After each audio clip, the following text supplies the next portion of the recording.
Welcome, dear travelers and listeners, to Tipsy Twilight Whispers. Amidst the gentle patter of the rain, we bring you sleep-aiding stories to help you unwind and fall asleep peacefully. Today's story is The Violin, the love melody outside Vienna's Golden Hall. Part 1. The Rainy Night Reverie. Hey there, my friend. I'm sat here in this cozy little bar, and outside, it's like the heavens have opened up. The rain is lashing down so hard that it's almost drowning out all other sounds. In my hands, I'm holding this old violin. It's got a few scratches and dents, but it's still as beautiful as the day I first laid eyes on it. You ever have an item that's not just a thing, but a piece of your heart and soul? That's exactly what this violin is to me. As my fingers gently glide over its smooth surface, I'm immediately transported back in time to those early days in Vienna. Vienna, oh man, that city is a symphony in itself. The moment I stepped off the train, I was hit with this overwhelming sense of music in the air. It was in the laughter of the people strolling along the streets, in the soft whispers of the wind through the trees in the parks, and in the very architecture of the buildings. It was like every corner of the city was humming with a hidden melody. I came from a family that didn't have a lot of money. We lived in a small, simple house, but my parents always encouraged my love for the violin. I remember spending hours in our tiny living room, practicing on that old violin. It wasn't the fanciest instrument, and sometimes the strings would go out of tune, but it didn't matter to me. That violin was my ticket to a world of music. When I heard about Vienna, the capital of music, I knew I had to go there. It was like a dream that I just couldn't let go of. I saved up every penny I could, packed my bags, and with my violin by my side, I set off on this big adventure. When I first arrived in Vienna, I was completely in awe. The grandeur of the city was overwhelming. But at the same time, I felt a bit lost. I didn't know anyone, and I had no idea where to begin my musical journey. All I had was my violin and an unwavering passion for music. I found a small, inexpensive place to stay, a little room in a building that was filled with the echoes of other people's lives. Every day, I'd take my violin and head out into the city, looking for a place to play. I'd play in the parks, hoping that the people passing by would stop and listen. Sometimes, only a few people would pause for a moment, but their smiles and nods were enough to keep me going. I'd also play on the street corners, the sound of my violin mixing with the noise of the traffic and the chatter of the passers-by. There was something magical about the way the sound would carry through the air, especially on those quiet Viennese afternoons when the sun was shining just right. I'd close my eyes and imagine myself on a grand stage, playing in front of a huge audience. I could almost feel the excitement in the air, the anticipation as I lifted my bow and started to play. The violin, it was more than just an instrument to me. It was my confidant, my friend. When I was feeling happy, it would play the most beautiful, upbeat melodies. And when I was sad, it would pour out my heart in slow, melancholic tunes. It was as if the violin knew my every emotion, and it would express them better than I ever could with words. As the rain continues to pound against the windows of the bar, I can vividly remember the smell of the Viennese air. It was a mixture of freshly baked bread, the scent of the flowers in the parks, and the unique smell of the old buildings. I can feel the cobblestones under my feet as I walk from one place to another, looking for the perfect spot to play my violin. I can hear the sound of my violin echoing through the empty alleys and the bustling squares. Those were the days of new beginnings, filled with so much hope and so many dreams. I was young, full of energy, and ready to take on the world of music. And little did I know, that the next chapter of my life, the one that would change everything, was just around the corner. A chapter that would involve not just my music, but also a love that would become the most important part of my life. Part 2. The Golden Hall's Allure. My friend, as I delved deeper into my time in Vienna, there was one place that always seemed to call out to me. Like a siren's song. The Golden Hall. You've probably heard of it, right? It's this iconic concert hall that's renowned all over the world for its incredible acoustics and the amazing performances that have graced its stage. The first time I laid eyes on it, I was walking through the city streets, just exploring. And then, there it was, standing in all its glory. The outside of the building was magnificent, with its grand architecture and detailed facades. It was like a portal to a world of music and elegance. I stood there for the longest time, just staring at it, my heart pounding in my chest. As I got closer, I could feel this sense of reverence. People were walking in and out, some of them musicians. I could tell by the way they carried their instruments, and others were probably just visitors like me, drawn to the allure of the place. I followed them inside, and the moment I stepped through those doors, I was in awe. The interior was simply breathtaking. The walls were adorned with gold, leaf decorations, and the chandeliers hanging from the ceiling sparkled like 1,000 stars.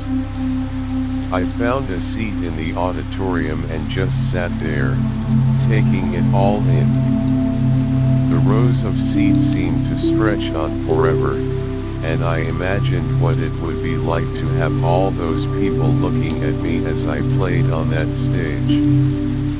The thought sent a shiver down my spine, but it was a shiver of excitement, not fear. I could almost hear the music filling the air, the sound of violins, cellos, and pianos creating a harmonious symphony. From that moment on, the Golden Hall became my dream venue. I knew that playing there would be the ultimate achievement in my musical career. I started to visit the place more often.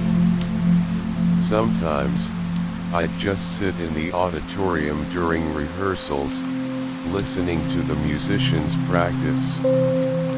I'd watch how they moved, how they interacted with their instruments, and I'd learn from them. I'd also talk to the staff there, asking them about the history of the hall, about the famous musicians who had played there. They tell me stories about the great composers and performers who had left their mark on that stage. And with every story, my determination to play there grew stronger.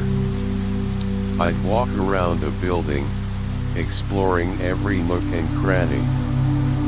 I'd stand outside late at night, looking at the lit up Golden Hall, imagining myself walking out of those doors one day, after a successful performance. I'd picture the audience cheering, the flowers being thrown at my feet, and me, standing there with my violin, feeling on top of the world. I knew it wouldn't be easy. There were so many talented musicians out there, all vying for a chance to play at the Golden Hall. But I didn't care. I was willing to work as hard as I could to make my dream come true. I started to practice even more, pouring my heart and soul into my music. I'd spend hours in my small room, playing the same pieces over and over again, trying to perfect every note. And as I practiced, I'd think about the Golden Hall. It was like a beacon of hope, guiding me forward. I knew that if I could just get a chance to play there, it would change my life. It would be the moment when all my hard work and dedication would pay off. So, every day, I'd wake up with a new determination. I'd look at my violin, and then I'd think about the Golden Hall. And I'd start my day, practicing, learning, and hoping that one day, I'd get that magical opportunity. Part 3. The Fateful Encounter in the Alley. One day, my friend, I was looking for a quiet place to practice my violin. I'd been all around the city, but most places were either too noisy or too crowded. Then, I stumbled upon this little alleyway right next to the Golden Hall. It was like a hidden gem, away from the hustle and bustle of the main streets. I thought it would be the perfect spot. So, I set up my music stand, took out my violin, and started to play. The sound of the violin filled the narrow alley, bouncing off the old brick walls. I was lost in my music, playing one of my favorite pieces, when I suddenly noticed a figure standing at the end of the alley. It was a girl. She was just standing there, listening intently. Her presence didn't startle me, though. In fact, there was something about her that made me feel at ease. As I continued to play, she slowly started to walk towards me. Her steps were light, almost like she was floating on air. When she got closer, I could see her clearly. She had long, flowing hair that seemed to catch the light in a beautiful way. Her eyes were a deep, enchanting blue, like the waters of a calm ocean. And she had this smile on her face, a smile that was so warm and inviting. When I finished playing, she clapped softly. "That was beautiful," she said, her voice as gentle as a summer breeze. "I've never heard that piece played so beautifully before." I felt a blush rise to my cheeks. "Thank you," I replied, a bit nervously. "I've been practicing it for a while." We started to talk, and I found out that she was also deeply in love with music.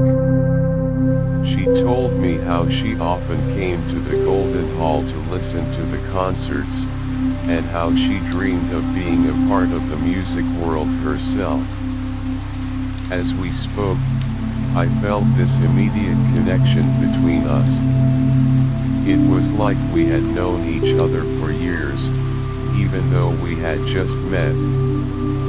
She asked me about my violin, and I told her the story of how I had gotten it, and how it was more than just an instrument to me. She listened intently, her eyes never leaving mine. And then, she told me about her own musical aspirations. She played the piano, she said, and she had been taking lessons since she was a little girl. We must have talked for hours. The world around us seemed to fade away, and it was just the two of us, sharing our love for music. And as we talked, I couldn't help but notice the sparkle in her eyes. It was a sparkle that showed her passion, her love for life, and her deep connection to music. As the sun started to set, casting a warm glow over the alley, I realized that this chance encounter was something special. I didn't want the conversation to end, but I knew that we both had places to be. We exchanged contact information, and she promised to come and listen to me play again. As she walked away, I watched her until she disappeared from sight. And then, I looked down at my violin. It was as if the violin had brought her to me, as if it had a magical power. I knew that this encounter was going to change my life in some way. And as I packed up my things and left the alley, I couldn't wait to see her again. Part 4. Shared Dreams of Music. After that fateful encounter in the alley, my friend, I couldn't stop thinking about her. And as it turned out, she couldn't stop thinking about me either. We started meeting up more often, always in some quiet, music-filled corner of Vienna. Sometimes it was in a small, cozy cafe where local musicians would play soft melodies in the background. Other times, it was back in that same alley by the Golden Hall, where our story had begun. Each time we met, our conversations would revolve around music. We'd talk about our favorite composers, and it was amazing how many we had in common. Bach, with his intricate and beautiful compositions, was a favorite of both of us. We'd discuss how his music seemed to tell a story that could touch the deepest parts of our souls. Mozart was another one. His pieces were so full of life and energy. And we'd often debate which of his symphonies was the most remarkable. We also shared the pieces that moved us the most. She told me about a particular piano sonata that she had heard in a concert once. She described how the music had made her feel like she was floating on a cloud, and how the emotions it evoked were so strong that she had tears in her eyes by the end. In return, I told her about a violin concerto that I had discovered during one of my late night practice sessions. It was a piece that spoke to my heart in a way that no other had. And I could play it over and over without getting tired of it. But it wasn't just about the music we love. We also talked about our dreams of making it big in the music industry. She dreamed of playing the piano on the grandest stages in the world, of having audiences from all over the globe listen in awe as she played. And well, my dream was to perform at the Golden Hall, to have my music fill that magnificent auditorium and touch the hearts of everyone in the audience. As we shared these dreams, I realized just how similar our aspirations were. We both had this burning passion for music, this unwavering determination to succeed. And we both knew that it wouldn't be easy. The music world is a tough place, filled with competition and challenges. But we also knew that as long as we had each other for support, we could face anything. We started practicing together, too. She'd play the piano, and I'd play the violin, and we'd create beautiful harmonies. It was like our instruments were meant to be played together, just as we were meant to be together. We'd spend hours in a small, rented practice room, losing ourselves in the music. Sometimes, we'd make mistakes, but instead of getting frustrated, we'd laugh it off and try again. During these practice sessions, I got to know her even better. I saw her dedication, her hard work, and her love for what she was doing. And she saw the same in me. We encouraged each other, pushed each other to be better. If I was having a hard time with a particular piece, she'd offer advice and help me through it. And if she was struggling with a difficult passage on the piano, I'd do the same for her. It was during these moments that our relationship started to grow deeper. It wasn't just about the music anymore. There was a connection between us, a connection that was based on mutual respect, love for music, and a shared vision of the future. And as we sat there, side by side, playing our instruments, I knew that I had found something truly special. Part 5. The Struggles of the Dream. My friend, as much as our shared love for music was a beautiful thing, the reality of making it in the music world started to hit hard. I was constantly on the lookout for performance opportunities, but it seemed like every door I knocked on was either closed or open just a crack before slamming shut again. I sent out countless audition tapes to various orchestras and music groups. But most of the time, I didn't even get a response. And when I did, it was usually a polite rejection. It was disheartening, to say the least. I'd sit in my small room, looking at my violin, wondering if I was ever going to achieve my dream of playing at the Golden Hall. I started to doubt myself. Maybe I wasn't as good as I thought I was. Maybe I should just give up and find a more stable job. These thoughts would swirl around in my head, especially on those long, lonely nights. But then, she'd come along. She'd see the defeat in my eyes and would immediately know what was wrong.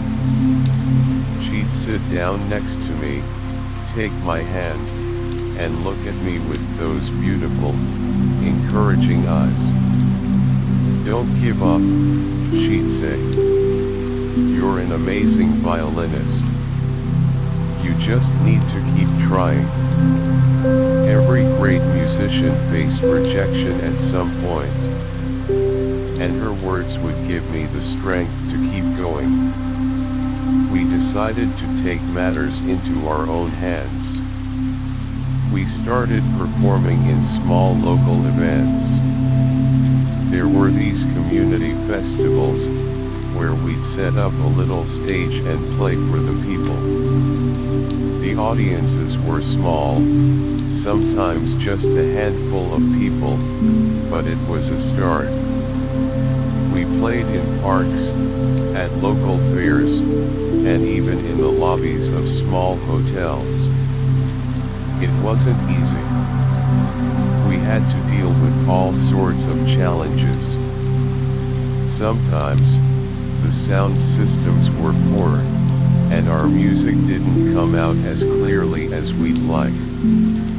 Other times, the weather would be bad, and we'd have to perform in the rain or the cold. But through it all, we stuck together. She was always there to support me, both on and off the stage. Before every performance, she'd give me a pep talk, telling me how great I was going to be. And after the performance, no matter how it went, she'd be there to celebrate the small victories or to console me if things didn't go as planned. We also started collaborating with other local musicians. We formed small ensembles and played different types of music. It was a great way to learn from others and to expand our musical horizons. But still, the road to success seemed long and winding. There were times when I'd get frustrated. I'd see other musicians getting opportunities that I felt I deserved. And I'd wonder why it was so hard for me.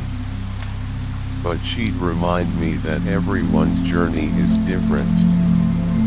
You'll get your chance, she'd say. Just keep working hard, and believe in yourself. And so, I did. I kept practicing, kept performing at those small events, and kept believing that one day, my big break would come. With her by my side, I knew that I could face any obstacle that came my way. Even though the struggle was real, our love for music and for each other was stronger. Part 6. A Glimmer of Hope. One day, my friend, as I was going through the local music listings, I came across an advertisement for a small, scale but well-respected local music festival. They were looking for emerging musicians to perform. It seemed like a long shot, but after all the rejections I'd faced, I thought, why not? I showed the ad to her, and her eyes lit up with excitement. This could be it, she said. This could be your chance to really show what you can do. She was more enthusiastic than I was at first. I was hesitant, worried that it would just be another disappointment. But her belief in me was contagious. We started preparing for the audition right away. She helped me choose the pieces that would best showcase my skills. We spent hours in our practice room, going over every note, every phrase. She listened intently, offering suggestions on how to improve the dynamics, the tempo, and the overall expression of the music. When the day of the audition arrived, I was a bundle of nerves. My hands were shaking as I tuned my violin. She could see my anxiety and came over to me. She took my hands in hers and looked me straight in the eyes. "You've got this," she said firmly. "You've practiced so hard, and you're an amazing violinist. Just relax and let the music flow. I took a deep breath and walked onto the makeshift stage. The panel of judges was sitting in front of me, looking expectantly. I raised my violin, placed the bow on the strings, and started to play. At first, my fingers were a bit stiff, but as I got into the rhythm of the piece, I started to relax. I could feel the music taking over, and I poured my heart and soul into every note. When I finished, there was a moment of silence. I held my breath, waiting for the judge's reaction. Then, one of them started to clap, and soon, the whole panel was applauding. They gave me some positive feedback, saying that my playing was full of emotion and that they could see a lot of potential in me. And then, the words I had been waiting to hear: "You've been selected to perform at the festival." I couldn't believe it. I felt a rush of joy and relief wash over me. I looked over at her, and she was beaming with pride. She ran up to me and gave me a huge hug. "I knew you could do it," she said, tears of happiness in her eyes. The days leading up to the festival were filled with excitement and more practice. We made sure that every piece was perfect. She helped me with my stage presence, giving me tips on how to connect with the audience. And as the festival day drew closer, I could feel the anticipation building. On the day of the festival, the venue was packed. There were people everywhere, all eager to hear the music. When it was my turn to perform, I walked onto the stage with a newfound confidence. I looked out into the audience and saw her smiling face in the front row. That one look from her gave me the courage to start. I played my heart out, and the response from the audience was overwhelming. They cheered, they clapped, and some even gave me a standing ovation. After the performance, people came up to me, congratulating me, and telling me how much they enjoyed my music. It was a dream come true. This small success at the festival was like a glimmer of hope in the long, dark tunnel of my musical journey. It made me believe that with hard work and the support of my love, I could achieve my bigger dreams, like playing at the Golden Hall. And I knew that none of this would have been possible without her by my side. Part 7. Love in the midst of hardship. My friend, even with that glimmer of hope from the festival success, our lives in the music world were still far from easy. Money was tight. The earnings from those small local performances barely covered our basic expenses. We were living in a tiny apartment that was more like a shoebox. But it was home, and as long as we were together, it felt like the most comfortable place in the world. We'd often have to make do with simple meals, like a loaf of bread and some cheese. But you know what, those were some of the happiest times. We'd sit on our small, rickety table, sharing that loaf, and talking about our dreams for the future. She'd tell me about how she envisioned playing in concert halls across Europe, and I'd describe the moment when I'd finally step onto the stage of the Golden Hall. Despite the financial hardships, our love for each other and for music grew deeper every day. We found joy in the simplest of things. On sunny days, we'd take our instruments to a small park nearby. There, under the shade of an old oak tree, we'd play music together. It was just us, the birds singing along, and the gentle breeze carrying our melodies. Sometimes, we'd play for hours without a care in the world. People passing by would stop to listen, and their smiles and kind words would make our day. Those impromptu performances in the park were as precious to us as any big-time concert. They were a reminder of why we loved music so much. Because it could bring people together, even if just for a moment. In the evenings, we'd come back to our apartment, tired but content. We'd sit on the small couch, which was more like a collection of lumpy cushions, and talk about our day. We'd share our hopes, our fears, and our little victories.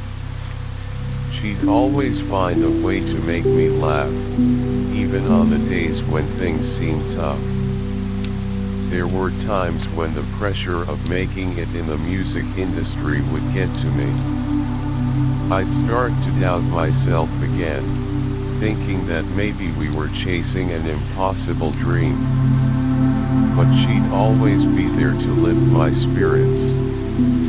She'd remind me of how far we'd come, of the festival success, and of all the people who had been touched by our music. She'd say things like, "Remember that old lady who cried when we played in the park? That's the power of our music. We're making a difference, even if it's just in a small way." And her words would give me the strength to keep going. Our love was like a warm blanket on a cold winter's night. It comforted us, protected us from the harsh realities of the world outside. We knew that as long as we had each other, we could face any challenge that came our way. Whether it was another round of rejections or more financial struggles, we were in it together. And as we lay in bed at night, her head on my chest, I'd listen to her breathing and feel a sense of peace. I'd look at the ceiling, imagining all the wonderful things that could happen in the future. I knew that with her by my side, our dreams were not just fantasies but real possibilities. Part 8. The Big Break. One morning, my friend, as I was going through my emails with a cup of coffee in hand, not really expecting anything out of the ordinary, I saw an email that would change everything. It was from a well-known major orchestra. They had heard about my performance at the local music festival, and they were inviting me to audition for a spot in their ensemble. I couldn't believe my eyes. I read the email over and over again, thinking it might be some kind of mistake. But there it was, in black and white, an opportunity that I had only dared to dream of. I immediately called out to her, who was in the other room practicing the piano. She came running in, and when I showed her the email, her eyes widened in excitement. "This is it," she said, almost jumping up and down. "This is your big break." But along with the excitement, there was also a sense of nervousness. Auditioning for a major orchestra was no small feat. The competition would be fierce, and the expectations would be high. We didn't waste any time. She put aside her own practice to help me prepare. We analyzed the pieces that the orchestra had requested for the audition. She helped me break down each section, focusing on the nuances, the dynamics, and the expression. She listened intently as I played, offering constructive criticism and encouragement. Days turned into weeks, and we spent every spare moment in our small practice room. I'd play the same passages over and over, striving for perfection. She'd sit there, sometimes for hours on end, making sure I was on the right track. Her presence was a constant source of motivation. Whenever I felt tired or frustrated, her smile and words of support would give me the energy to keep going. The day of the audition finally arrived. I woke up early, my stomach in knots. She made me a special breakfast, trying to calm my nerves. "You're going to be amazing," she said as we walked to the audition venue. "Just be yourself and play from the heart." When we got there, the place was filled with other talented musicians, all vying for the same spot. I took a deep breath and reminded myself of all the hard work I had put in, and of her unwavering support. When it was my turn to enter the audition room, I looked back at her. She gave me a thumbs up and a big smile. I walked in, feeling a mix of fear and determination. The panel of judges sat in front of me, their faces serious. I tuned my violin, took a moment to compose myself, and then started to play. The music filled the room, and for a moment, I forgot about the judges, the other musicians, and the pressure. I was lost in the world of my music. When I finished, there was a long silence. I looked at the judges, trying to read their expressions. Then, one of them spoke. They asked me a few questions about my approach to the pieces, and I answered as best as I could. After what seemed like an eternity, they told me that they would let me know the result in a few days. I walked out of the room, and she was there, waiting for me. I told her what had happened, and she hugged me tightly. "You did great," she said. "I'm so proud of you." And as we walked home together, I couldn't help but feel a sense of hope. This could be the start of a new chapter in my musical career, all thanks to her love and support. Part 9. The first big performance. The days after the audition were filled with a mix of anticipation and anxiety. Every time the phone rang or an email notification popped up, my heart would skip a beat. And then, finally, the email arrived. I had made it into the orchestra. I was overjoyed, but the excitement was quickly replaced by a new kind of nervousness. My first performance with the orchestra was just around the corner, and it was a huge event. The concert was to be held in a grand concert hall. Not quite the Golden Hall yet, but a significant step in that direction. As the date drew closer, I started to feel the pressure mounting. I was surrounded by incredibly talented musicians, and I worried that I wouldn't measure up. What if I made a mistake? What if I let everyone down? She could see the stress written all over my face. She sat me down one evening and said, "Listen, you got this spot because you're an amazing violinist. Everyone in that orchestra recognizes your talent.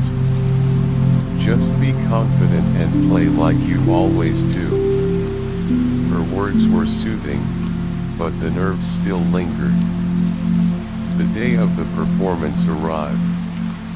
I woke up early, my hands shaking slightly as I got dressed. I spent extra time tuning my violin, making sure every string was perfect. When we arrived at the concert hall, the place was bustling with activity.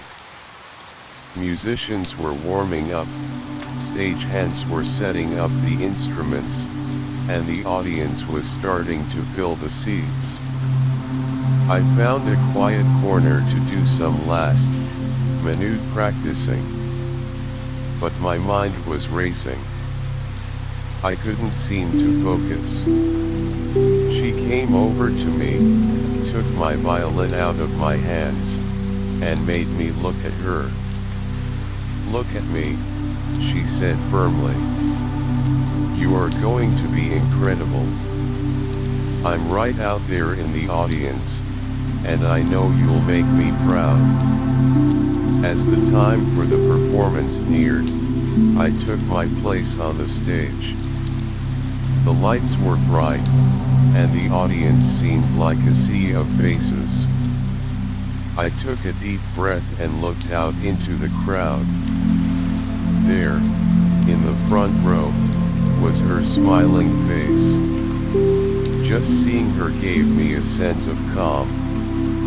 The conductor raised his baton, and the music began. At first, my playing was a bit tentative, but as I got into the rhythm of the piece, I started to relax. I let the music flow through me, just like I had practiced so many times with her by my side. The other musicians around me were in perfect harmony, and together, we created a beautiful symphony. As the performance went on, I forgot about my fears, my doubts. All that mattered was the music. When the final note faded away, there was a moment of silence, and then the audience erupted into thunderous applause. I looked over at her, and she was on her feet, cheering and clapping. I felt a sense of elation wash over me. This performance was a huge success, and I knew that it was all because of her. She had been my rock throughout this entire journey, from the small local performances to this big-time concert. As I walked off the stage, I felt like I was finally on the right track to achieving my dream of playing at the Golden Hall. And I couldn't wait to share the rest of this journey with her by my side. Part 10. Jealousy and Doubts. My friend, as I started to gain some recognition within the orchestra, things took an unexpected turn. Some of my colleagues, who I had thought were my friends, began to show signs of jealousy.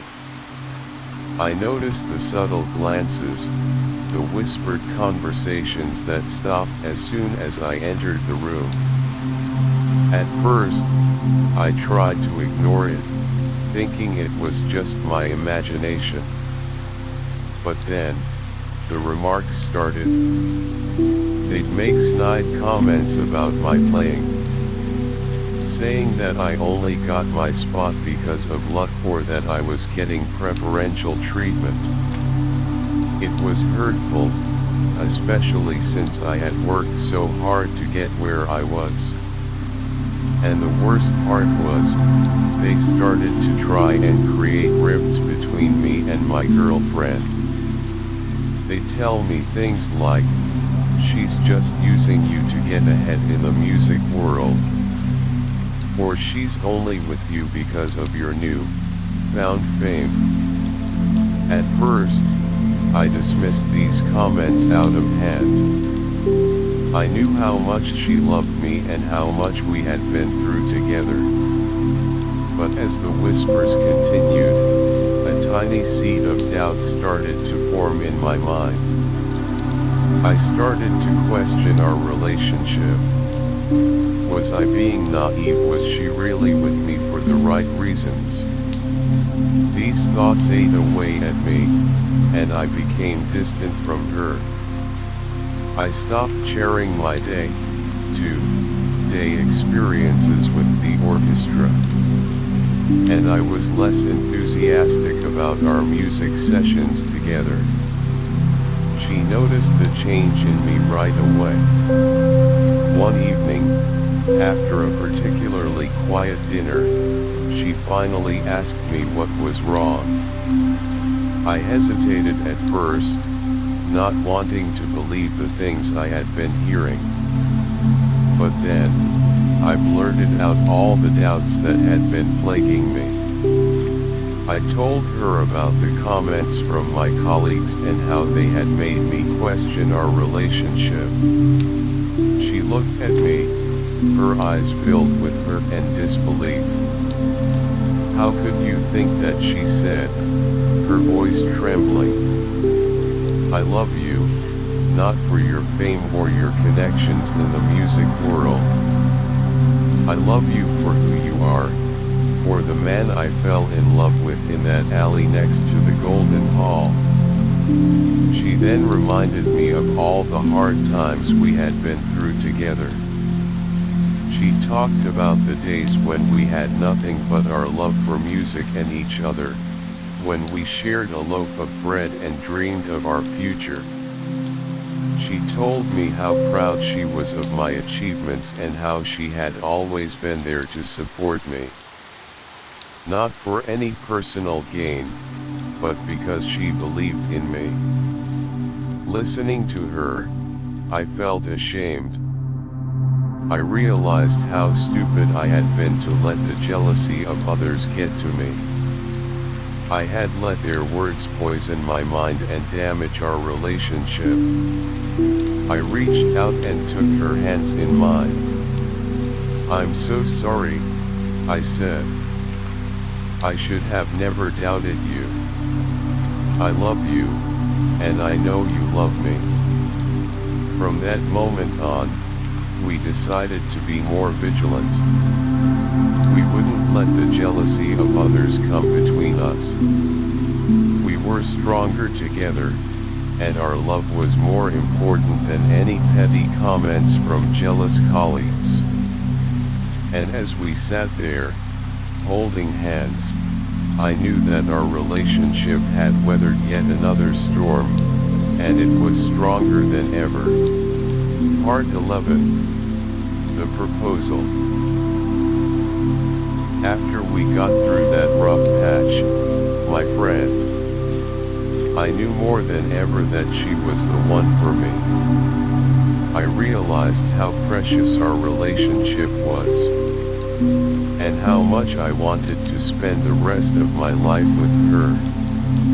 And so, I decided it was time to take our relationship to the next level. I was going to propose to her. I spent days planning the perfect moment. I wanted it to be something she would remember forever, something that would be as special as our love. And then, I thought of the place where it all began, the alley next to the Golden Hall. It was the place where our eyes met for the first time, where our love story started. I started to prepare everything. I went to a jewelry store and picked out a beautiful engagement ring. It was simple yet elegant, just like her. I kept it hidden, waiting for the right moment. I also arranged for a small string quartet to play some of our favorite pieces in the alley. Finally, the day arrived. I told her that I had a surprise for her and asked her to meet me at the Golden Hall. When she arrived, she looked stunning. She was wearing a simple white dress that fluttered in the gentle breeze, and her eyes sparkled with curiosity. I took her hand and led her to the alley.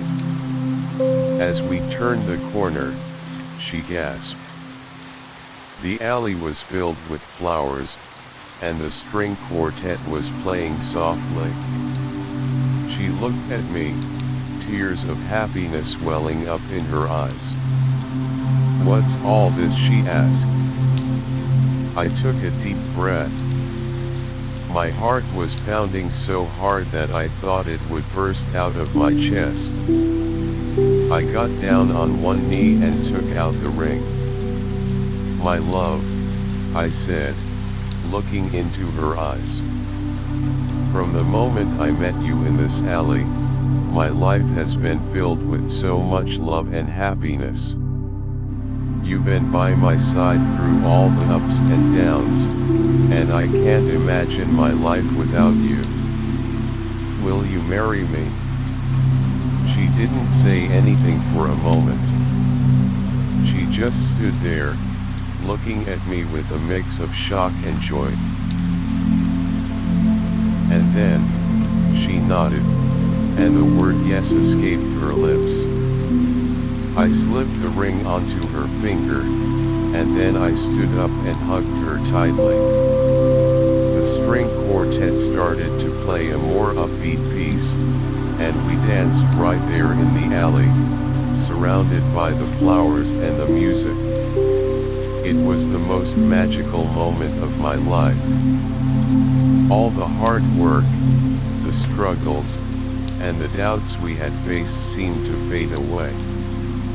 In that moment, it was just the two of us, in love, and looking forward to a future together.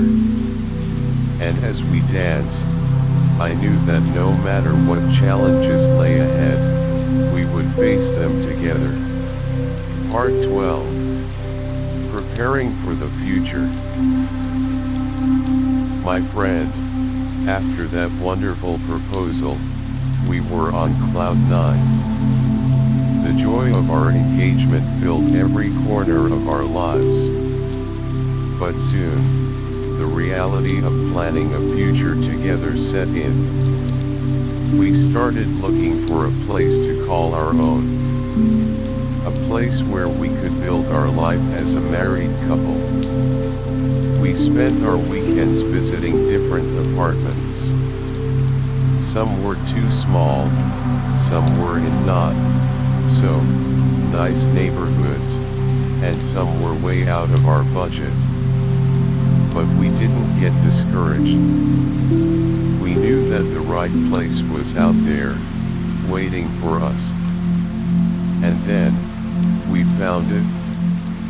It was a small but cozy apartment on the 3rd floor of an old building. It had a small balcony with a view of a tree-lined street. The living room was just big enough for our small couch and a couple of chairs. And there was a tiny kitchen where we could cook our meals together. The bedroom was small but had a big window that let in plenty of sunlight in the morning. We were immediately in love with the place. We signed a lease and started moving our things in. It was a lot of work, but we did it together, laughing and joking. As we arranged our furniture and decorated the rooms, we put up pictures of our travels, of us together, and of our musical moments. While we were settling into our new home, I was also continuing to work hard in the orchestra. The more I performed, the more I learned from my fellow musicians. I was getting better and better, and I could feel myself edging closer to my dream of playing at the Golden Hall. She, on the other hand, was also getting some great opportunities. She started performing at small, private events in Vienna. Her piano playing was getting a lot of praise, and she was slowly but surely making a name for herself in the local music scene. We were both so proud of each other. We would come home after a long day, tired but happy, and share our experiences with each other. I'd tell her about the new piece we were rehearsing in the orchestra, and she'd tell me about the people she met at the events she played at. We also started to talk more seriously about our long-term plans. We dreamed of having a family someday, of traveling the world together, performing in different countries. And we knew that with our love and determination, we could make these dreams come true. We started to save money, not just for the wedding but also for our future. We cut down on unnecessary expenses, but it didn't feel like a sacrifice. It felt like we were investing in our future, in our life together. And as we sat on our balcony in the evenings, looking at the sunset, I knew that we were on the right path. We were building a life together, one filled with love, music, and hope. And I couldn't wait to see what the future held for us. Every day was a new adventure, and with her by my side, I was ready to face whatever came our way. Part 13. The Hurdles of Marriage. My friend, as much as we were excited about our future together, we soon encountered some unexpected hurdles. When we shared our engagement news with her family, we were met with a mixed reaction. Her parents, who I had always thought were warm and kind, had some reservations about our marriage. They were concerned about our financial stability. They worried that with both of us pursuing careers in the music industry, which can be so unpredictable, we might struggle to make ends meet. They also had some traditional ideas about marriage, and they felt that we were moving too fast. I could see the disappointment in her eyes when she told me about their concerns. It was like a cloud had suddenly covered the bright future we had been envisioning. But we knew that we couldn't let this come between us. We decided to talk to her parents, to try and understand their perspective and make them see our side of things. We arranged a meeting with her parents.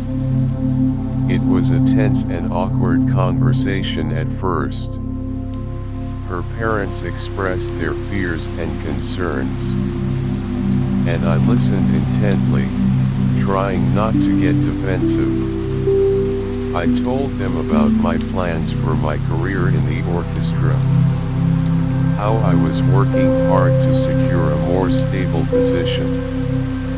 I also talked about how we were saving money and being responsible with our finances. She added that our love for each other was strong, and that we had been through a lot together.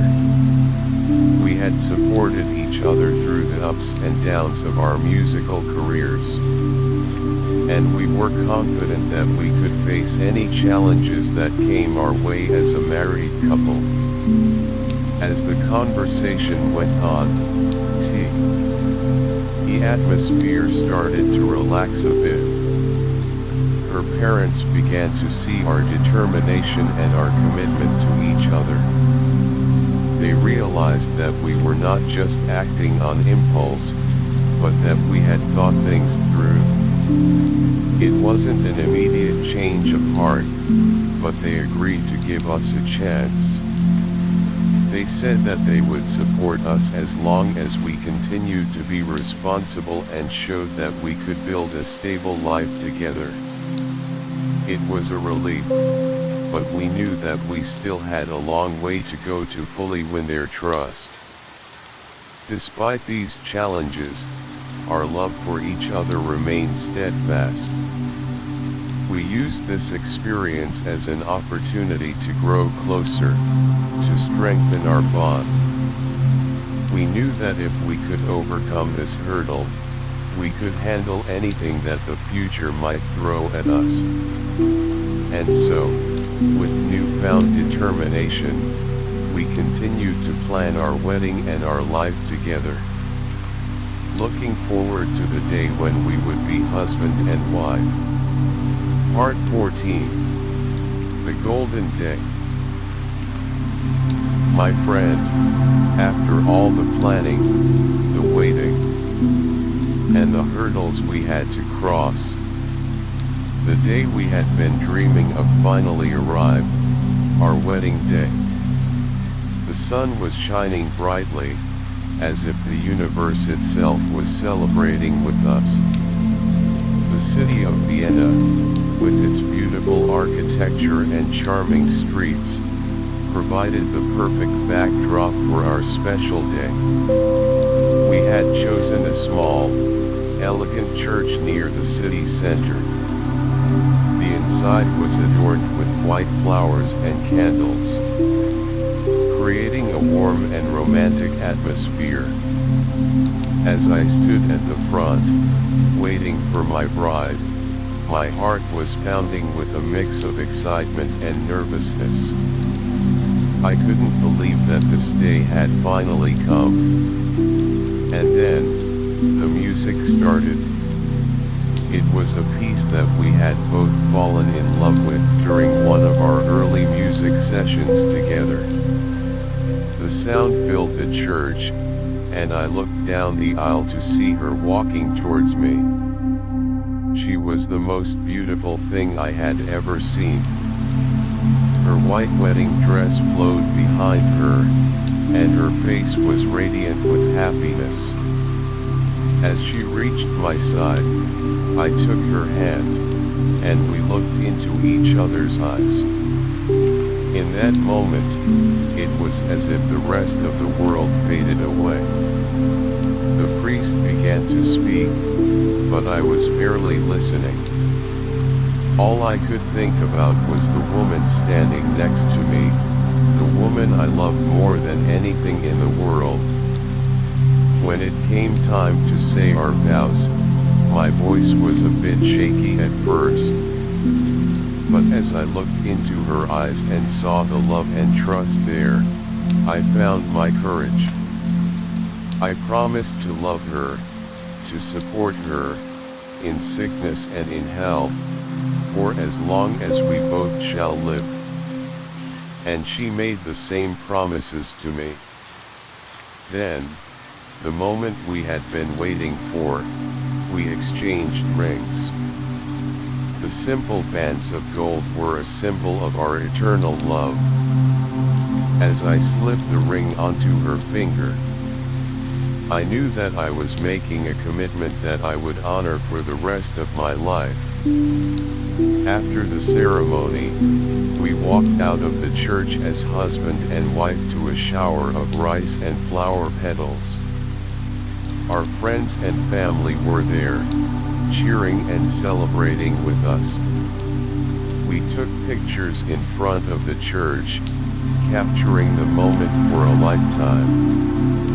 The reception was held in a beautiful garden nearby. There was music, dancing, and delicious food. We danced our first dance as a married couple, to the same piece of music that had played. When I proposed to her in the alley, It was a moment of pure bliss. Throughout the day, I couldn't help but think about our journey together. From that chance encounter in the alley next to the Golden Hall, to all the struggles and triumphs we had shared, to this very moment. It was all worth it. And as I looked around at our loved ones, and then back at my wife, I knew that this was just the beginning of a beautiful life together. Part 15. Reflections and Good Night. My friend, here I am now, back in this cozy bar. The rain still gently pattering against the windows. I look down at the violin in my hands, the very violin that was with me from the start of this incredible journey. It's been a long time since that fateful day in Vienna when my life changed forever. As I sit here, I can't help but reflect on all that has happened. Our wedding day was just the start of so many beautiful memories. We've traveled together, performing in different parts of the world. We've seen amazing places, met wonderful people, and all the while, our love for each other and for music has only grown stronger. I think about the struggles we faced, the times when it seemed like our dreams were out of reach. But we never gave up, and that's what got us through. And through it all, she has been my constant support, my inspiration. She's the one who believed in me when I had doubts, and I've tried to do the same for her. Our life together has been filled with so many musical moments. We've played together in small, intimate settings, just for the joy of it, and on grand stages, in front of thousands of people. Each performance has been a testament to our love and our passion for music. And now, as I look back, I'm filled with so much gratitude. Gratitude for the love we share, for the opportunities we've had, and for the life we build together. I know that not everyone is as lucky as I am to have found their soulmate, their partner in crime, in this crazy world of music. As I finish this story, I want to thank you, my friend, for listening. I hope that my story has brought you some peace, some comfort, as you drift off to sleep. And I hope that it has inspired you to hold on to your dreams, no matter how difficult the journey may seem. Maybe you're at a crossroads in your life. Or maybe you're just looking for a bit of inspiration. Whatever it is, remember that with love, determination, and a little bit of luck, anything is possible. So, my friend, it's time for me to say goodnight. May you have sweet dreams, and may your life be filled with as much love and music as mine has been. Sleep well, and until next time.